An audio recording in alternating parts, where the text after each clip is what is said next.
A ditadura é um regime político autoritário, que a pessoa ou as pessoas que estão no comando manipulam e controlam por meio da força e do medo o restante da população. Os ditadores geralmente chegam ao poder por meio de golpes de Estado.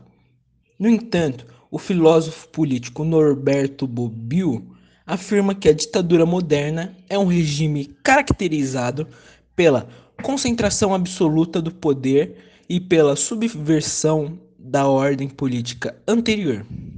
E algumas características da ditadura são a centralização do poder, pouco ou nenhuma abertura para o debate político, os meios de comunicações são controlados e manipulados, o uso da força e do medo para controlar a população, a censura e a perseguição aos opositores. Excepcionalidades. Como o nome já diz, excepcionalidades ocorrem em momentos críticos e surgem por meio de golpes de Estado, como aqui no Brasil, no ato inconstitucional do AI-5. A ditadura militar, iniciada em 1964, foi terminada apenas mais de 20 anos depois. Ilegitimidades, como não é um ato constitucional, para que elas entrem em vigor, elas normalmente não fazem uso das leis, como eleições, consultas populares ou assembleias. As ditaduras e os regimes totalitários são a mesma coisa? A resposta é não. A ditadura é um regime autoritário que controla por meio da força e do medo a população. Já nos regimes totalitários, as pessoas são vigiadas, censuradas, controladas e induzidas a gostar de seguir esse regime. E todas as instituições governamentais são controladas. Eu vou falar de uma das vítimas da ditadura da época, chamada Zuzu Angel.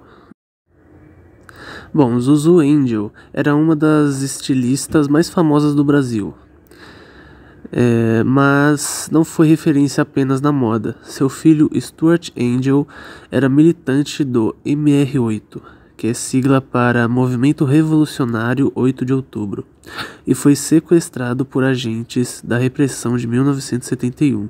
Seu corpo nunca foi encontrado. Zuzu passou a vida lutando para que pudesse encontrar Stuart.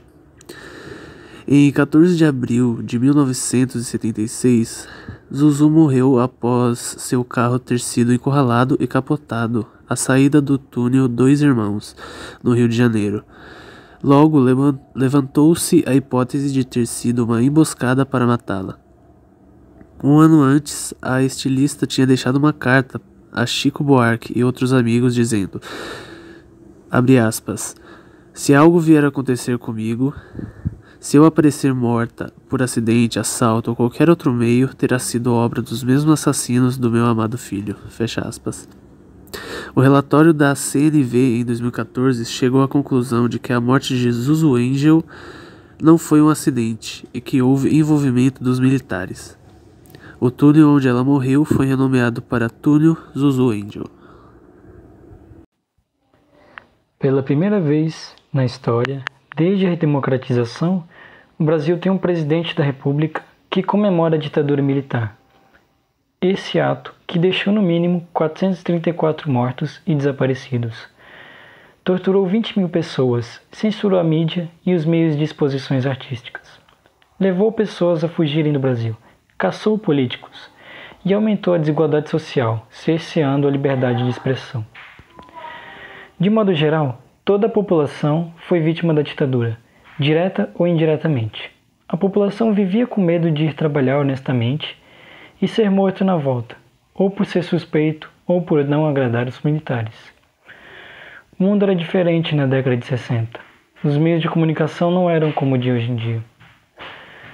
Muitas pessoas nem sabiam que estavam em um contexto ditatorial. A opinião do grupo se baseia no relato de muitas pessoas, conhecidas ou não, que sofreram na época da ditadura. Relatos esses que demonstram que qualquer um que se desviasse da conduta de ética da ditadura era perseguido, torturado e morto, tendo envolvimento ou não com as ideologias opostas ao governo, e sem nenhum direito ou oportunidade de se defender.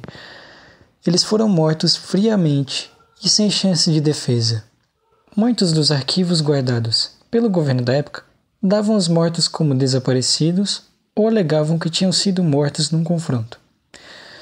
Ademais, os corpos eram queimados, sem direito a um enterro digno. A opinião do grupo é de que o retorno da ditadura é uma atitude banal, cruel e sem escrúpulos. O que as pessoas que defendem o retorno da ditadura não enxergam, ou pelo menos fingem não enxergar, é que elas acabam defendendo também a tortura, a censura e a morte. Muitas dessas pessoas que defendem a ditadura não sabem de história ou não sofreram por conta da ditadura, porque se realmente soubessem, não estariam defendendo.